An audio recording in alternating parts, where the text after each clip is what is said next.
Поговорим, отпустим. Я не собираюсь вас Скажите, задерживать. что человек Все пройдем. Скажите, что у нас Я вам еще раз говорю. Я удостоверение лично. имеет право. Вам еще раз сказали. Я с ним сейчас побеседую, я его отпущу, не буду задерживать. Я вам покажу. Пройдемте. А ваше обещание никого не строят.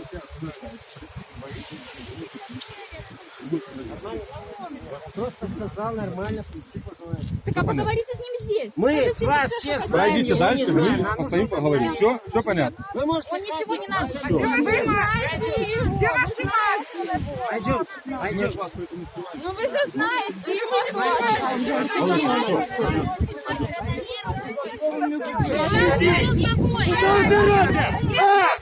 Куда вы тащите?